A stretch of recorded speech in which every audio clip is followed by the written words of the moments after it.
오늘은 합리성의 가치와 그리스도의 가치라는 주제를 가지고 여러분과 함께 하나님 말씀 살펴보도록 하겠습니다. 이 성경은 과연 오늘날 우리에게 어떤 가치관을 갖기를 원하고 계실까? 흔히들 합리성과 그리스도에 대한 이 두 내용이 대립되었을 때 거기에서 어떤 것을 택하는 것이 옳은지를 알지 못할 때가 있습니다. 그 중에 중요한 예화가 사울왕 시대에 하나님께서 아말렉 족속과 또 그 모든 생축들을 다 진멸하라는 말씀을 선지자를 통해서 사울왕에게 전달이 되었을 때 사울왕은 하나님의 그와 같은 분부의 말씀을 듣고 그 중에 토실토실하고 모양도 그럴듯하게 생긴 양이나 소들을 살려서 그냥 돌아왔습니다. 자, 여기에서 선지자는 사울왕에게 굉장히 그 참 안타까운 마음으로 하나님의 뜻대로 다 진멸하지 않고 왜 그렇게 일부는 살려서 데리고 왔습니까? 사무엘이 사울왕을 굉장히 참 아꼈습니다. 근데 하나님께서는 사울을 이제는 패하겠다라고 하셨습니다. 합리성의 가치와 하나님에 대한 그 가치, 두 가치가 대립되었을 때 사울왕은 합리성의 그 가치를 더 두었던 것입니다. 우리가 신앙의 길을 걸어갈 때 합리성의 가치를 많이 둔 사람과 하나님께 가치를 둔 이와 같은 그 두 사람을 볼 수가 있습니다. 합리성이라고 하는 것은 누구나가 다 공감할 수 있는 내용입니다. 아, 그렇게 하면 참 좋겠다. 사울의 실수가 여기에서 나왔습니다. 하나님께서는 하나도 남김없이 다 진멸하라고 말해요. 그러나 백성들은 이거 좀 살려서 하나님께 제사를 드릴 때 사용하면 더 좋지 않겠습니까? 멸절시켜버리고 다 그 가치를 없애버리는 것보다는 오히려 살려두는 것이 이득이 되고 더 낫다라는 그런 어떤 내용에, 다시 말해서 합리성의 가치를 더 두다가 보니까 하나님의 말씀에 대한 그 가치를 어떻게 했습니까? 무시해버리게 됩니다. 이런 경우들이 우리가 복음의 길을 걸어가면서 진행되는 수많은 어떤 일들 속에 자주 일어나는 일들입니다. 사울왕과 같은 그런 시험대 위에서 이 두 어떤 그 갈림길에 놓여 있을 때 우리는 과연 합리성만을 추구해야 될까? 아니면 합리성은 좀 떨어지더라도 하나님께서 명하신 그 그리스도의 그 길을 우리가 올바르게 또 가야만 할까 말이죠. 이 그리스도의 길을 따른다라고 하는 것이 바로 성경에서는 순종이라는 두 글자로 이렇게 말씀하고 있습니다. 그러나 합리성을 사람들이 다 추구합니다.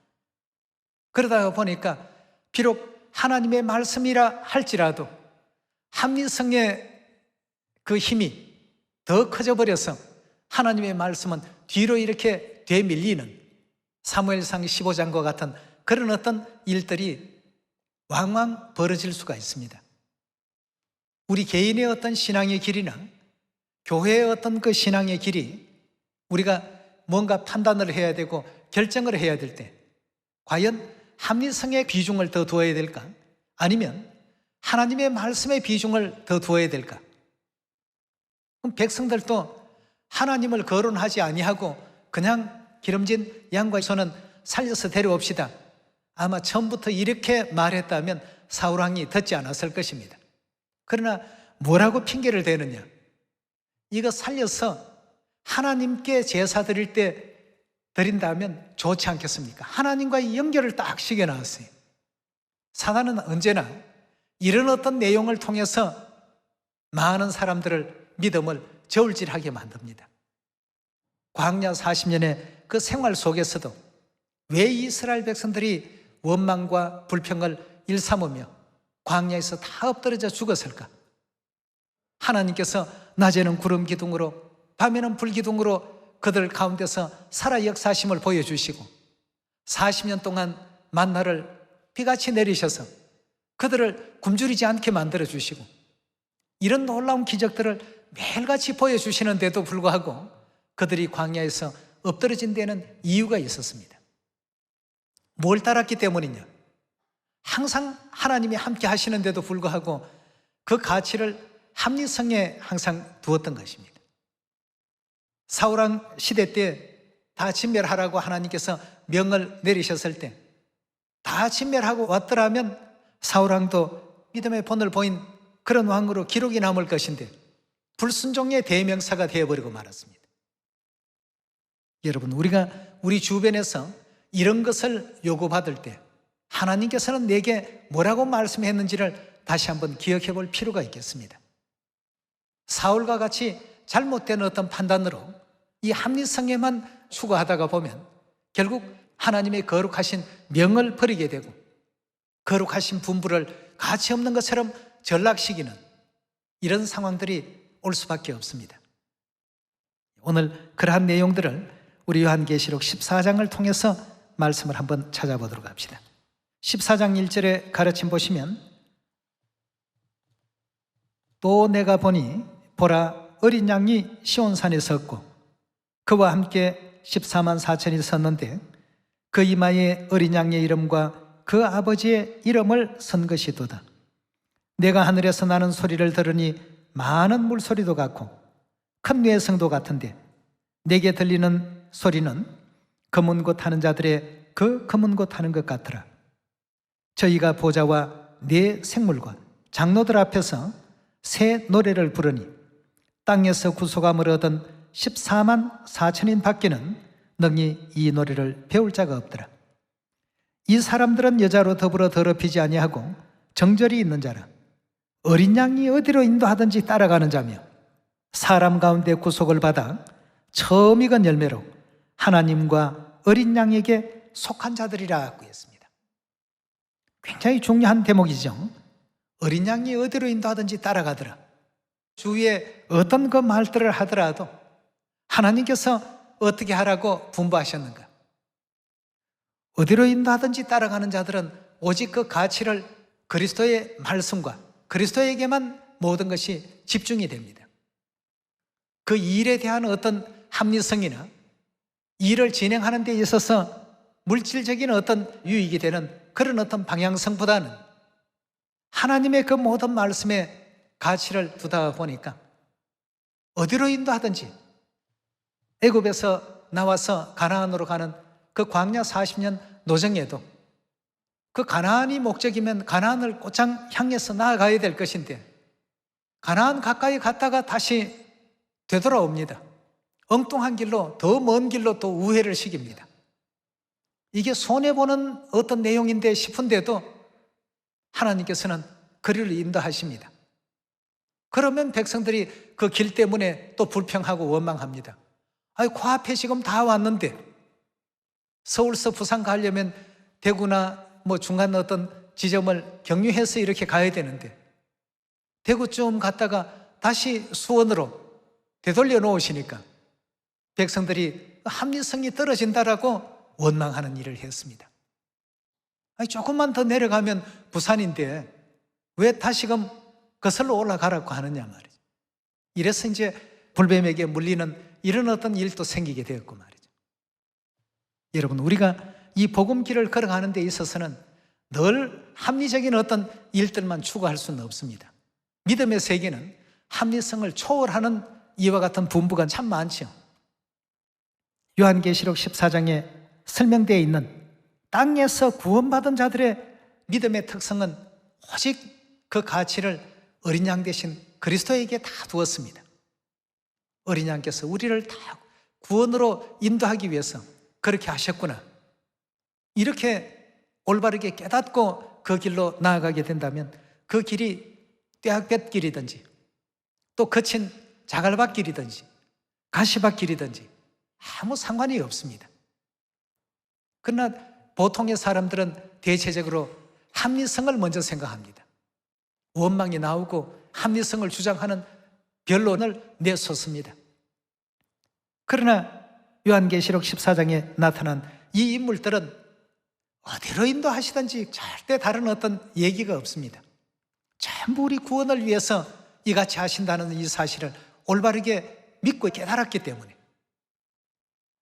여러분, 우리가 이제 여인의 남은 자손들로서 영원한 천국으로 가려면 하나님께서 왜 그리 하실까? 하나님에 대한 그 가치를 먼저 생각할 줄 알아야 되겠습니다. 합리성의 가치는 항상 자기 중심적인 어떤 판단에서 나옵니다. 모든 그 가치를 그리스도에게 두는 사람들은 자기 중심이 아니라 그리스도 중심적인 어떤 생각을 갖게 되죠. 남은 모든 믿음의 시간이 일이 되어야 되겠는데요, 그 몇 가지 예를 구약에서 여러분 한 번 더 살펴보도록 합시다. 여호수아서 6장 1절의 말씀 보시면 이스라엘 자손들로 인하여 여리고는 굳게 닫혔고 출입하는 자 없더라. 여호와께서 여호수아에게 이르시되 보라, 내가 여리고와 그 왕과 용사들을 내 손에 붙였으니 너희 모든 군사는 성을 둘러 성 주위를 매일 한 번씩 돌되 엿새 동안 그리하라. 제사장 7은 7 양각 나팔을 잡고 언약궤 앞에 행할 것이요 제7일에는 성을 7번 돌며 제사장들은 나팔을 불 것이며 제사장들이 양각 나팔을 길게 울려 불어서 그 나팔 소리가 너희에게 들릴 때에는 백성은 다 큰 소리로 외쳐 부를 것이니라. 그리하면 그 성벽이 무너져 내리니 백성은 각기 앞으로 올라갈지니라 하시매 눈의 아들 여호수아가 제사장들을 불러서 그들에게 이르되 너희는 언약궤를 메고 7 제사장은 7 양각 나팔을 잡고 여호와의 궤 앞에서 행하라 하고 또 백성에게 이르되 나아가 성을 돌되 무장한 자들이 여호와의 궤 앞에 행할지니라. 여리고 성 정복하는 이와 같은 그 과정에 합리성과 하나님에 대한 이 가치를 생각해 보게 된다면 여리고를 정복하는 이 방법이 굉장히 합리적인 면에서는 떨어집니다. 괜히 기운만 뺄 일이죠. 그냥 가만히 있어도 40년 광야 생활에 지치고 지친 백성들인데 그 여리고성 주변을 왜 뱅글뱅글 돌기만 하라고 하느냐 말이죠.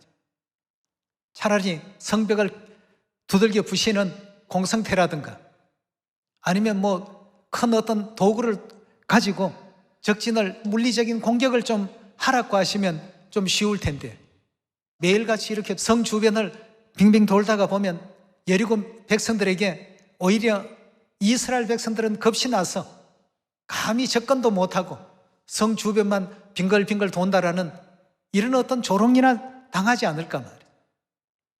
합리적으로 생각하는 사람들은 대다수가 그리 생각할 것입니다. 그러나 그리스도에게 가치를 둔 사람들은 생각이 다릅니다. 이 말씀을 또 이 전략을 이 작전을 누가 명해 주신 것입니까? 하나님께서 명하신 것입니다. 우리 사람이 이제껏 경험해 보았던 내용으로는 이렇게 해가지고는 안 되지만 하나님께는 다른 어떤 구원의 길이 있다는 100%의 어떤 믿음을 갖게 되었을 때 매일 하루 한 바퀴씩 돌고 또 제7일에는 7바퀴를 돌고 하나님께서 일러주신 그 방법 그대로 이루어졌을 때 유사 이래로 단 한 번도 일어나지 않았던 놀라운 어떤 역사가 외침과 동시에 일어났습니다. 그 성이 저절로 무너졌습니다. 여러분, 합리적인 생각을 하는 사람들이 때로는 불평과 불만이 많습니다. 왜냐하면 이제까지 자기가 경험해봤던 그것에 대한 가치를 굉장히 높게 사기 때문에 하나님께서 우리에게 일러주신 말씀의 가치는 우리가 이제껏 경험해보지 못한 일들이 너무 많습니다. 이러니 사울왕도 거기에 걸려 넘어지죠. 가룟 유다도 그런 것에 걸려 넘어지죠. 대제사장과 율법 학사와 백성들이 다 추앙하는 저 큰 세력을 신흥 종교에 가까운 예수님을 믿는 이 종교가 과연 어떻게 할 수 있겠는가? 저 거대한 로마를 과연 무너뜨릴 수 있겠는가? 합리적인 어떤 생각, 테두리 속에서 모든 것을 바라보니까 이 그리스도에 대한 믿음이 자꾸 없어져 버리는 겁니다. 없어지다가 보니까 언전 30냥에 결국 예수님을 밀고 하게 되고 팔아넘기게 되고 말이죠. 그래서 우리는 순간순간마다 합리성의 가치와 그리스도에 대한 이 두 가치 사이에 끼어서 어느 길을 과연 선택해야 될까? 할 때가 많습니다. 그러나 이 분부는 하나님께서 하신 분부요, 이런 어떤 생각은 자기가 경험한 그 경험 속에 쌓여 있는 가치입니다. 이걸 여러분 버릴 줄 알게 될 때 완전히 하나님의 그 뜻을 따를 수 있는 것 아니겠습니까? 지난 모든 일들은 우리의 교훈을 위해서 기록되어 있다고 하니까 우리에게 어떤 교훈을 남기기 위한 하나님의 섭리가 여기 있을까? 잘 한번 들여다볼 필요가 있죠. 근래에 많은 그 식구들을 만나고 있습니다. 만나면서 각자의 어떤 여러 가지 의견을 듣고 하다가 보면 합리성의 가치를 둔 사람들도 있고, 때로는 합리성은 좀 약하지만 하나님 중심의 그 합리적인 어떤 일들을 진행하는 식구들을 봅니다. 하나님께, 즉 그리스도께 가치를 더 많이 둔 사람들의 어떤 내용들이 훨씬 많은 어떤 좋은 결과들이 나타난다는 것을 발견해 볼 수가 있습니다. 이제 내가 일을 오랫동안 했기 때문에 일을 잘 할 줄도 알고, 일의 어떤 돌아가는 그 방향도 알고, 모든 걸 다 잘한다라고 해서 항상 합리적으로만 모든 일들을 생각하는 사람들이 있습니다. 100% 그렇게만 간다면 결국 하나님도 합리적인 가치 밑으로 이렇게 두게 되는 순간이 틀림없이 옵니다. 그런 사람들의 그 믿음 세계 속에는 말이죠. 여러분도 저도 이제 세상 안에서 살면서 합리성의 가치를 더 두어야 되느냐, 그리스도에게 더 가치를 두어야 되느냐, 이 두 갈림길에 늘 우리는 선택을 해야 되고 판단을 해야 될 순간들이 올 수밖에 없습니다. 이럴 때마다 항상 그리스도의 편에 서서 그리스도에게 가치를 더 둘 수 있는 이런 입장이 된다면 승리하는 결과가 오지 않습니까? 12정탐꾼들이 함께 그 가나안을 정탐했을 때 10명이 아주 합리적인 얘기를 했습니다. 저들의 체격은 보니까 거인 종족이고 사람 같고 우리는 메뚜기 같더라. 있는 사실을 그대로 합리적으로 얘기했습니다. 그러나 한 가지 빠진 것이 있다면 그리스도에 대한 가치를 생략을 해버렸죠. 그 가나안 땅을 누가 주기로 약속을 했습니까? 하나님께서 주시기로 약속했습니다. 그렇다면 합리적인 어떤 생각은 조금 비껴놓고 그리스도에 대한 그 가치를 그 온 마음에 간직하고 무장할 줄 알아야 되는데, 그걸 못하다 보니까 원망과 불평이 나올 수밖에 없는 그런 보고를 할 수밖에 없었던 것입니다. 온 백성을 다 죽이는 이와 같은 결과를 가지고 오게 된 것이죠. 여러분, 합리성이라는 것이 참 좋습니다. 인간이 가질 수 있는 굉장히 참 중요한 어떤 판단력이라고 볼 수 있습니다만, 매사가 다 합리성으로만 적용이 된다면 이 믿음의 세계는 다 붕괴가 되어버립니다. 왜냐하면 합리성이라고 하는 것은 3차원 세계 안에서 경험하고 또 쌓았던 지식과 지혜라고 한다면, 하나님께서는 우리에게 4차원, 5차원적인 어떤 측면에서 모든 것을 내다보고 지금 주시는 어떤 말씀인데 말이죠. 오늘날 많은 사람들이 하나님을 믿지 못하고 또 이해하지 못하는 이유 중에 하나도 바로 이 대목이라고 볼 수 있겠습니다.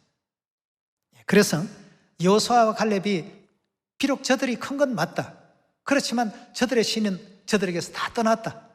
하나님께서 홍해를 가르시고 애굽의 그 막강한 그 군대들을 물로 수장시키시고 애굽에서 우리를 구원하신 그 광경만 생각해 보더라도 저들은 다 우리의 밥이 될 것이다 말이에요.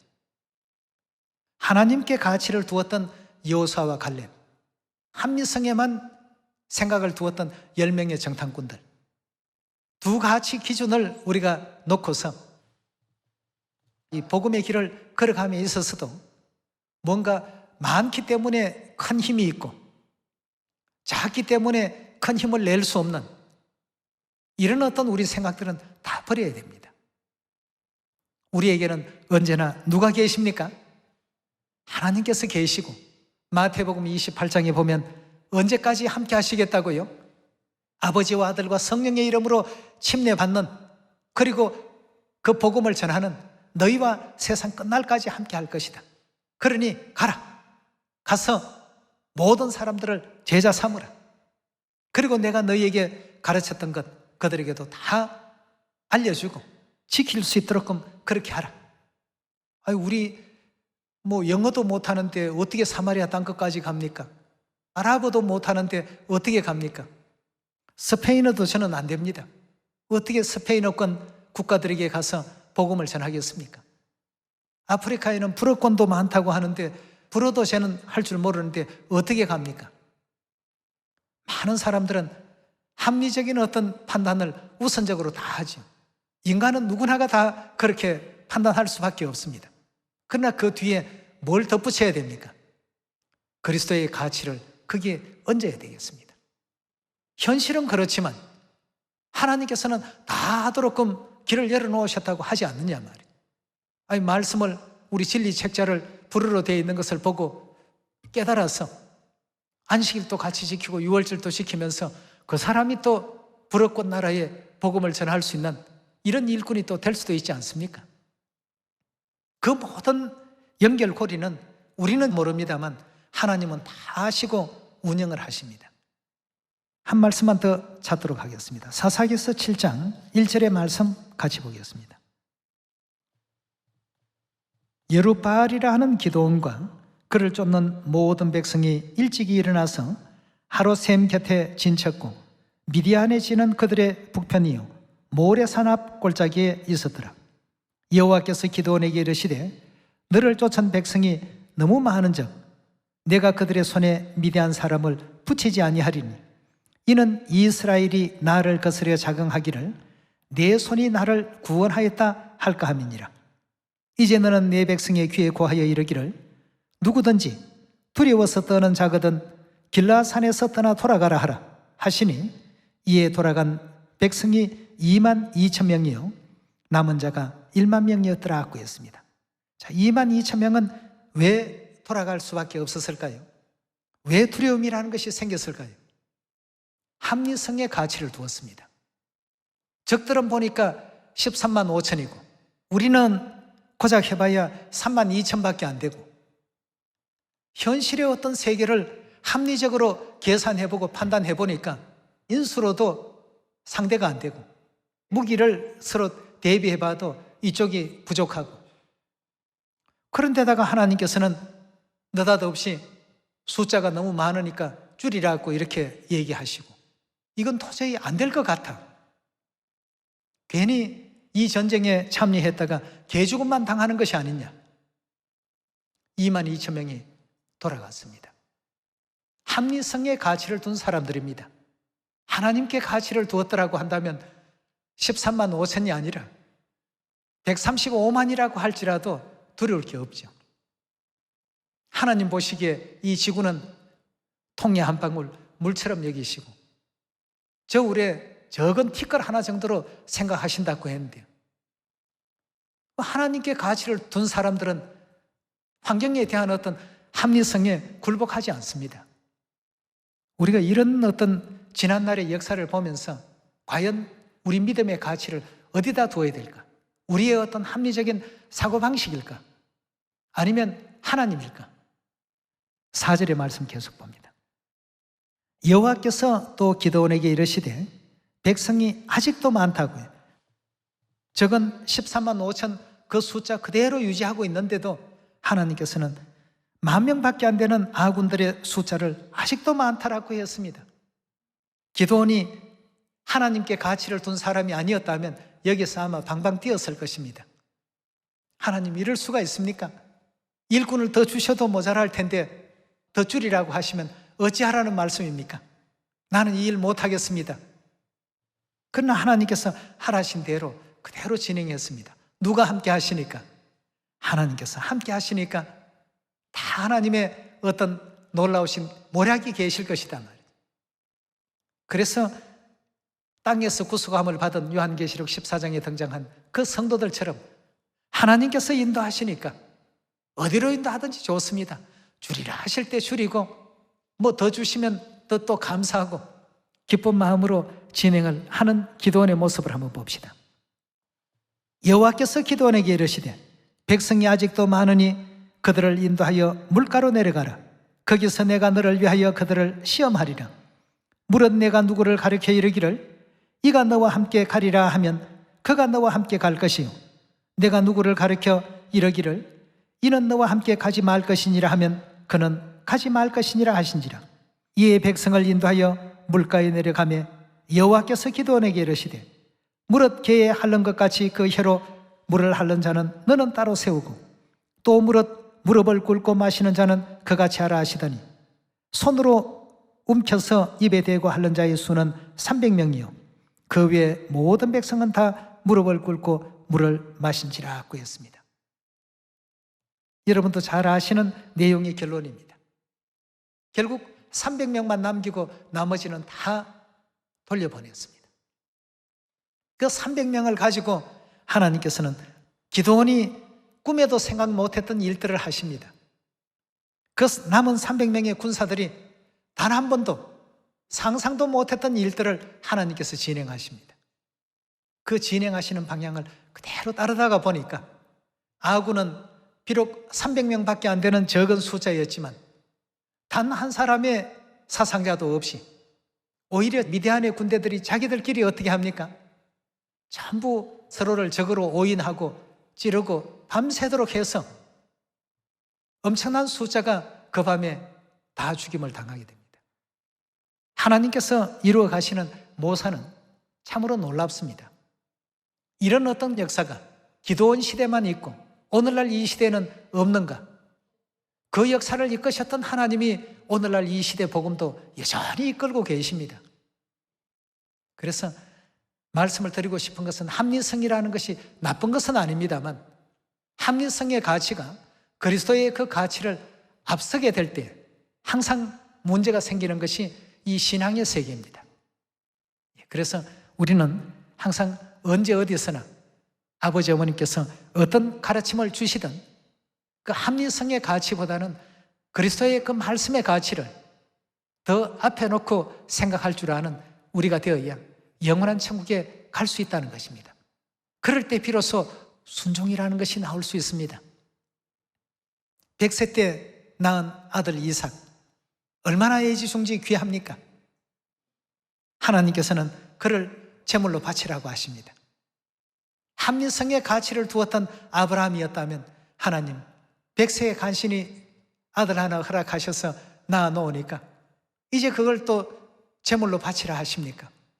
이건 너무하지 않습니까? 하나님도 우리의 아버지신데 아비의 마음을 그토록 모르십니까? 원망할 수도 있습니다. 그러나 아브라함이나 노아나 모세나 전부가 어디에 가치를 두었습니까? 믿음이 있다라고 하는 사람들은 전부 하나님께 가치를 두었습니다.